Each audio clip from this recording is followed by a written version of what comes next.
as well. Like it, share it. Invite your friends, invite your not so friendly friends, and tell them that Mayegun today, Mayegun is live. And thanks to those of you who have done that already. As always, thank you. So tonight, again, I have come with loads of gists. However, we are going to be taking them one after the other and see how many of them time will permit us in reviewing.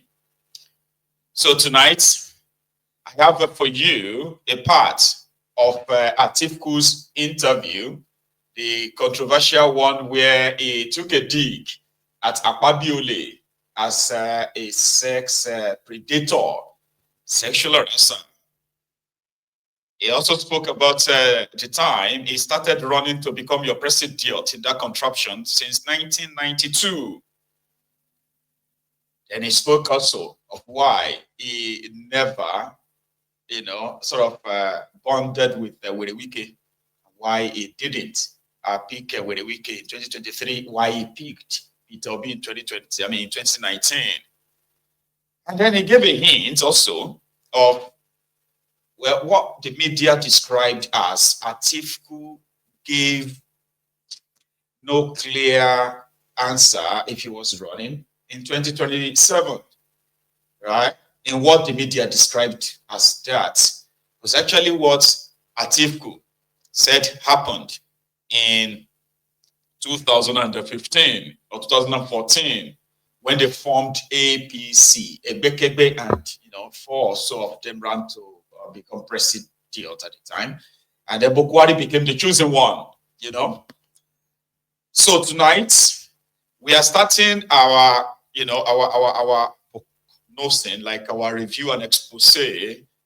We started that from their Senate again, because you remember yesterday that they couldn't even have a pretty much like they couldn't have decent conversation on if it was okay to immortalize the man that conducted the 1993 June 12 election, an election adjudged to have been won by MKO Abiola, but got annulled by his friend Babangida. The Babangida that a few weeks ago, a few weeks ago, these hypocrites gathered together in Abuja, singing the praises of the same Babangida. And at the end of the night, they all pulled over 17 billion naira gift to give this Babangida. However, it seems like a coordinated campaign or so, as Humphrey Nwosu, right? So probably just take the fall as usual. Some senators from Abaribe and some senators from eastern part of Nigeria and some of them from northern part of Nigeria go signed a bill to name the INEC head office or headquarters in Abuja, the building, to name the building after Nwosu. So, and it became a heated kind of like debate when some of the APC, Ebekeb's senators objected, and they gave their reasons, because to them, June 12 nullification is blamed on Nwosu. It was Nwosu who gave Babangida the room to successfully nullify the election of MKO. Therefore, he deserves no honor posthumously. He just died, by the way. I actually thought he died a while back, because the last interview of his that I remember very well was the one he made when he wrote a book about this June 12 himself. And I think that was about 10, 12 or so years ago, where he told you his own side of the story. I even have a clip from that interview for us tonight. But how did it go with the National Assembly between all of these senators? So that is where we're going to start from this evening. The conversation around it, as well as how some of these guys were trying to rewrite the history, because that's what they do anyway. I rewrite the history.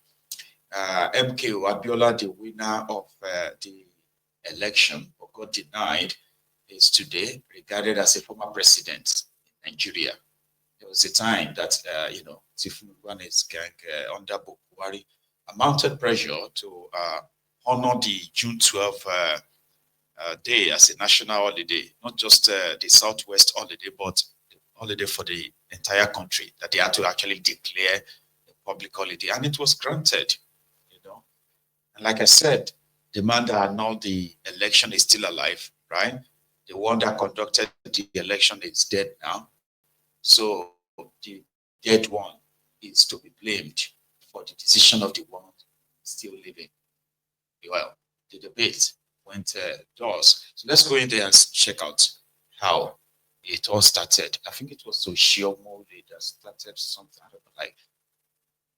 Let's go take a look.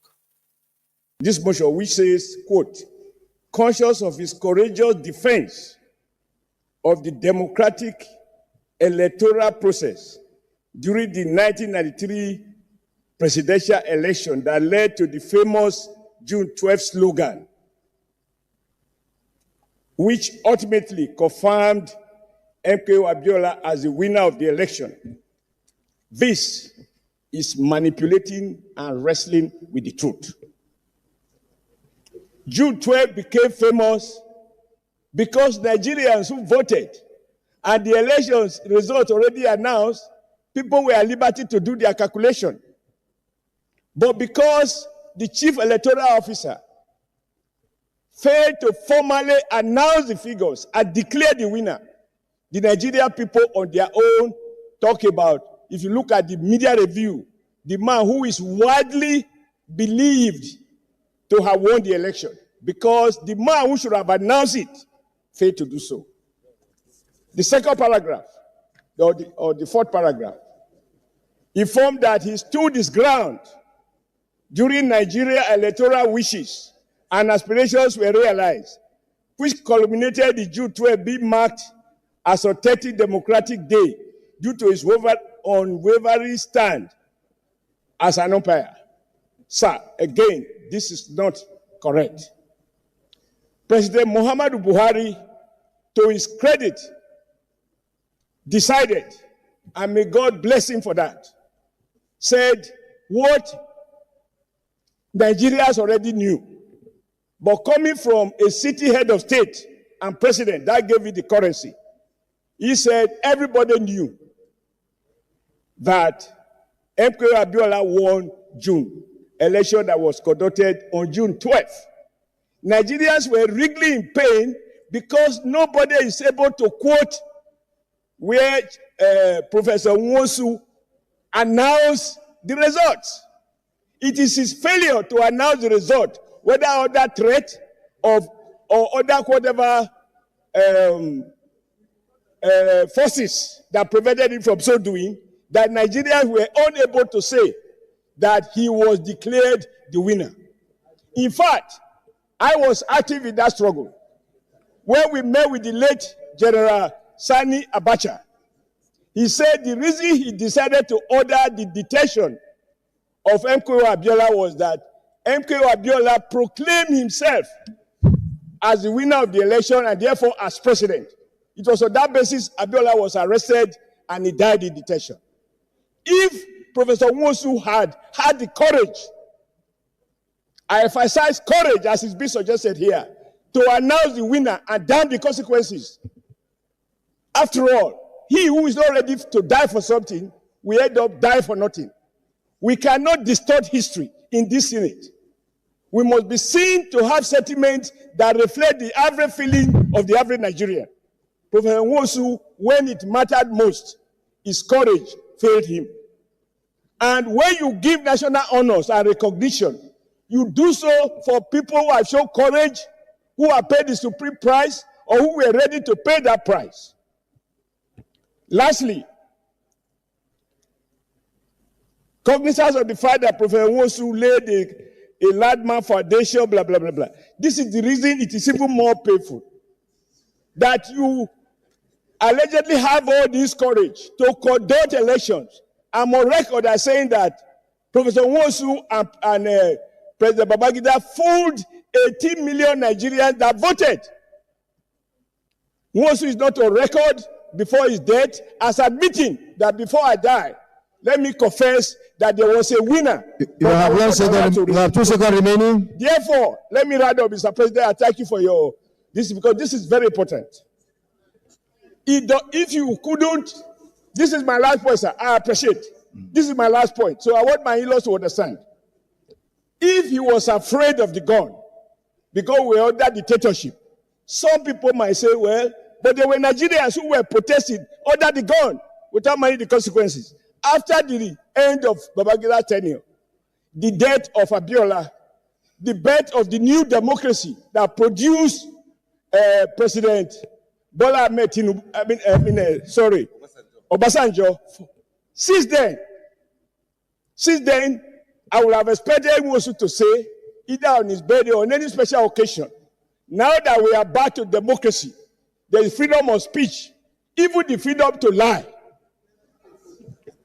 I would have expected Nwosu to be able to say, I could not declare these numbers. Thank you. Now, on my record, Abiola won this election. Thank you. Senator Osita, you have the floor. He died without confession.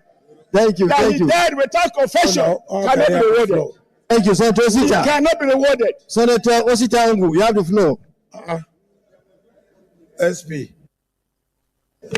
Thank you, Mr. President.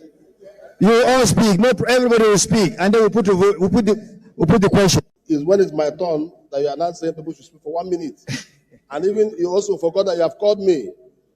Something must be wrong. Show your name. It's an oversight. Yeah, Mr. President, my name is Osita Izuraso. I represent Imo West.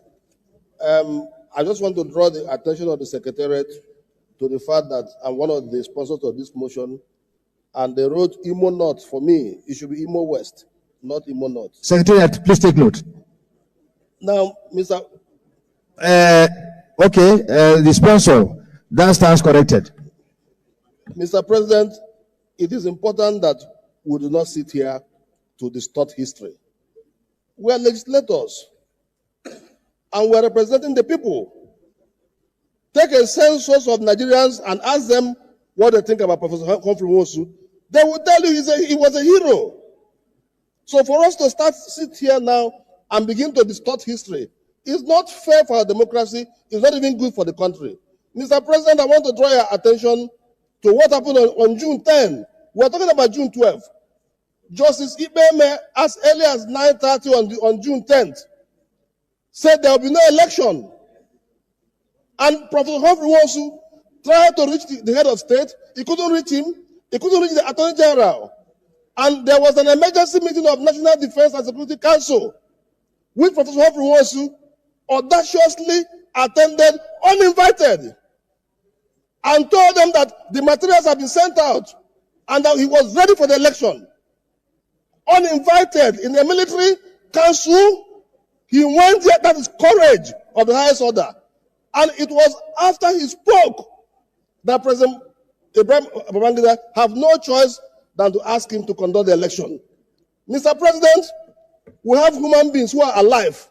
Today, Mr. Boss Mustafa, the immediate past SDF, and late Mohamed Waziri, we are the SDP returning agents at the collection center. Yesterday, when this matter broke up, I had to call Boss Mustafa. I had to call him. I said, Boss Mustafa, what happened at the collection center? And he narrated to me how courageous Humphrey Nwosu was. And said, without Humphrey Nwosu's courage, you can't even talk about election. In fact, Buhari Bello, who was INEC legal director, was the one that was running in between Humphrey Nwosu and the NDSC. And Buhari Bello is still alive. He will testify to you how courageous Humphrey Nwosu was in that exercise. Mr. President, Senator. Thank you. You have 1 second remaining. I gave you more time. No, yes, please. You protest because you protested. Yes, please. So Senator, your time is off. 1 second. No, Adam Oshimole, wanted to distort history. I won't let him do that. Humphrey Nwosu, in his book titled Laying the Foundation for Nigerian Democracy, laying the foundation for Nigerian democracy, my account of June 12th. Thank you. Your time is off. Entire result. I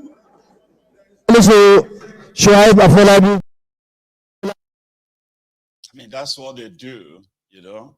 If supposed distinguished, respected senators, allegedly, by the way, because me, I don't get respect for them. Okay?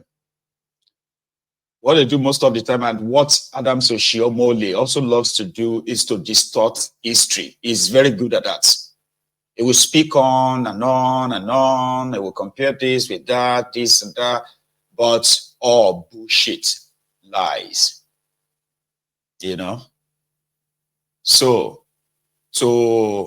Oshiomhole, Nwosu was practically in on it to deny MKO Abiola's election. That's kind of his own position, because to him, if truly the military threatened him, and somehow some military guys threatened him not to conduct the election, and he went on like he still went on to conduct the election, he should be bold enough to announce the result as well. But the truth of the matter is that the election result was actually being announced until, you know, a court ordered the stoppage of the announcement. And then it became a court case. Now, another part where Adams Oshiomhole also said, Nwosu till he dies, he never admitted that Abiola won the election, blah, blah, blah, blah, from that nonsense he said, right? But like I said, here is part of the interview that Nwosu himself granted to our Omoyele years back on this same subject. In between, okay, we'll continue with the debate on it, but Nwosu, the old man himself. The next step was I was summoned at the level of the National Defense Security and Defense Council. Headed by Babangida. Babangida and Abacha was prominent. They said, okay, that a committee headed by Abacha should find a solution to the problem. I said, how do we find a problem? We should be allowed to conclude what we started. They said, Abacha. In that committee, I'm quoting names. Abacha was in it. Nyako. Nyako was in it. General Aliyu Gusso was in it. David Mark was in it. Was the Minister of Communication. I was in it. Secretary of the Commission, Director of Legal Services was in it. Professor Deria, National Commissioner representing Rivers State. We met in Abacha, when we met in Abacha's house, guest house in Abuja. He set another subcommittee, including myself, Akpambo, late now, Akilu, the Secretary of the Commission, I think one other advisor-in-law in the State House. When we got at that subcommittee level, I told them, gentlemen, there is nothing for us to meet. The law is clear. Elections have been conducted. Results have been collected. The only one remaining is that of Taraba. And he had come along with it. Please allow us to conclude. We are a technical body. We are not politicians. In any case, if you don't want us to release the result, you should call Abiola and Tofa or negotiate with Abiola that Abiola was the winner. Well, you know, military. The military personnel in it were afraid. They said, okay, you report, you are the chairman of the commission. we went back to Abacha's guest house. And I reported, well, sir, the law that allowed us to conclude this election